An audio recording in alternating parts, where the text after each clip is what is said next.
Assalamualaikum warahmatullahi wabarakatuh. Kali ini cikgu akan menerangkan untuk topik 2 iaitu jirim dan juga struktur atom. Secara ringkas saja untuk kali ini kita akan fokus kepada konsep asas jirim dan juga jenis zarah. Apa itu jirim? Jadi jirim ialah satu bahan yang mempunyai jisim dan juga memenuhi ruang. Jirim ni terdiri daripada zarah yang halus dan juga diskrit. Halus iaitu kecil lah, dan diskrit ni dia macam satu-satu. Tu diskrit seketul-seketul. Jirim ni terdiri daripada jenis zarah yang berbeza lah. Okey, ada 3 jenis zarah iaitu atom, ion dan juga molekul. Okey, yang tu cikgu akan bagi contoh selepas ni. Okey, keadaan jirim pula ada 3 iaitu pepejal, cecair dan juga gas. Okey, selain jenis zarah dan juga keadaan jirim, pelajar juga perlu tahu apa itu unsur dan juga sebatian. Unsur ni ialah bahan yang terdiri daripada satu jenis atom sahaja. So dalam jirim adalah satu bahan. So jirim ni pula ada, mungkin dia unsur, mungkin dia sebatian. Okey, unsur ni, lepas tu lagi kecil pula kita tengok dalam unsur tu. Bahan kan, unsur kan bahan juga kan. So unsur tu mungkin dia jenis zarah dia atom, mungkin ion, mungkin molekul. Okey, so nampak flow dia kan. Yang paling besar adalah jirim. Jirim ni yang paling besar, iaitu yang apa-apa bahan yang mempunyai jisim dan memenuhi ruang. Bahan tu pula ada unsur, ada sebatian. Kalau unsur satu jenis atom sahaja, kalau sebatian 2 atau lebih unsur. Lepas tu pula unsur dan sebatian ni ada jenis zarah dia pula. Dalam unsur dan dalam sebatian ni mungkin jenis zarah dia atom, mungkin zarah dia ion, mungkin zarah dia molekul. So jangan tertukarlah antara jenis zarah, keadaan jirim, unsur dan sebatian. Cuma kalau pelajar tak dapat bezakan keadaan jirim dan jenis zarah tu, macam ni awak ingat. Okey, contohnya ais kan. Ais keadaan jirim dia apa?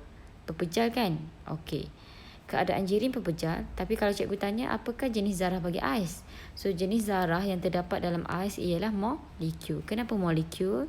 Sebab dalam jirim tersebut terdapat H2O. H2O adalah molekul.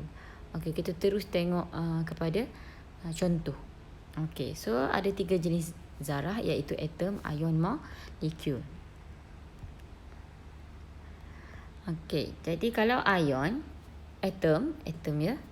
So atom mudah saja zarah neutral yang paling kecil bagi satu unsur. Jadi ni adalah satu atom, satu kuprum, magnesium, zinc, ferrum dan banyak lagi lah. Atom-atom ni awak boleh nampak dalam jadual berkala unsur. So dia tulis formula kat situ lah, macam-macam, banyak lagi. Selain karbon, silikon, fosforus ni ada lagi, banyak lah.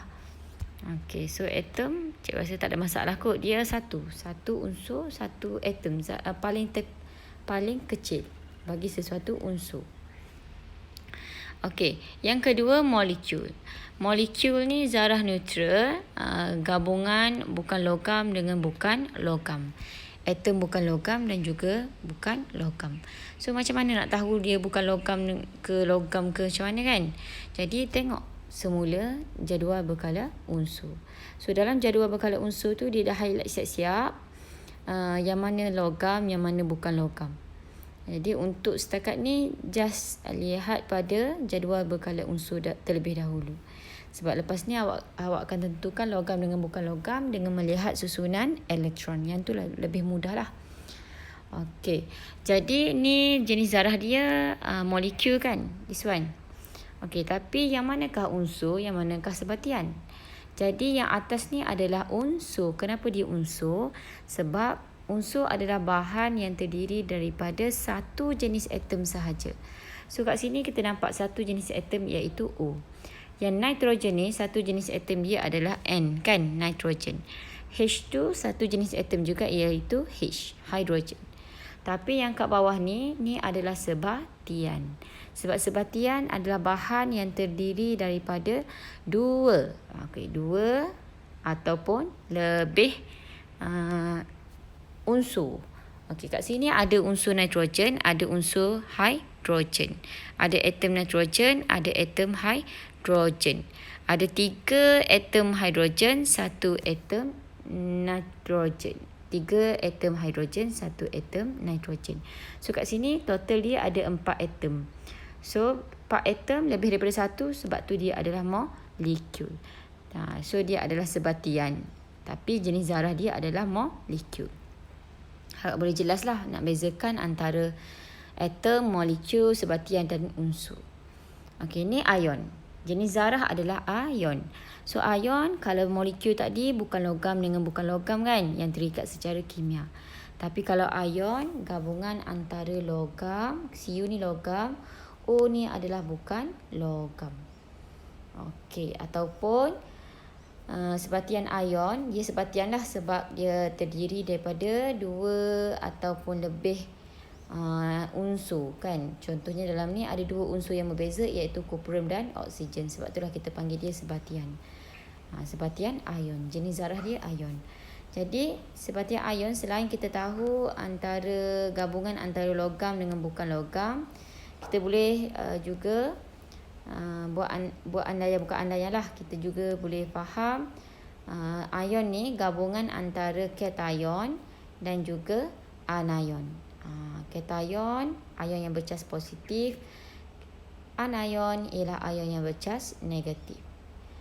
So gabungan antara kation dan anion yang terikat secara kimia akan membentuk sebatian ion.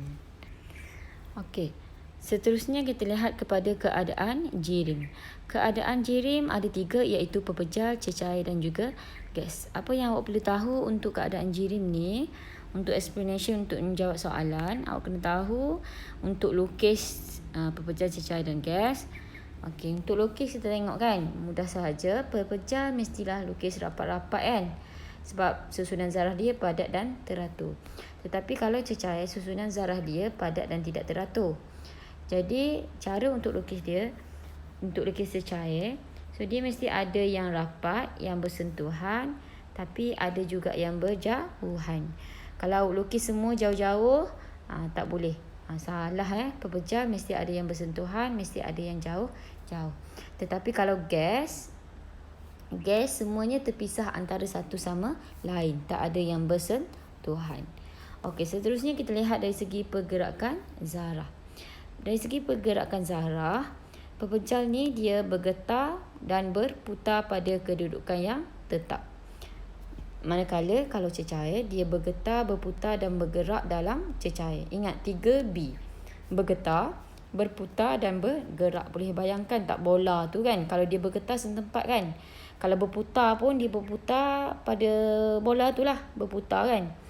Okey, tapi kalau dia bergerak mesti contohnya daripada A to B. A ke B. Contohnya. Dan gas pula dia bergetar, berputar, bergerak. 3B juga. Cuma dia bergerak bebas. Okey.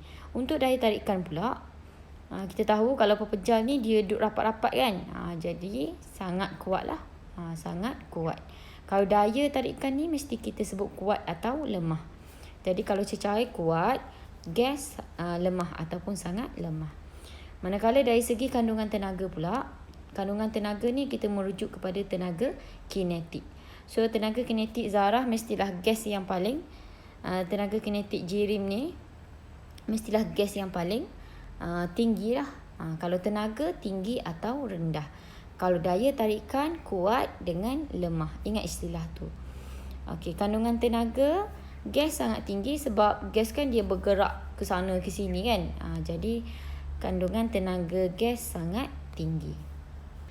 Okey, last untuk hari ni sama juga yang slide macam tadi. Cuma yang ni translation untuk bahasa Inggeris lah untuk kelas DLP.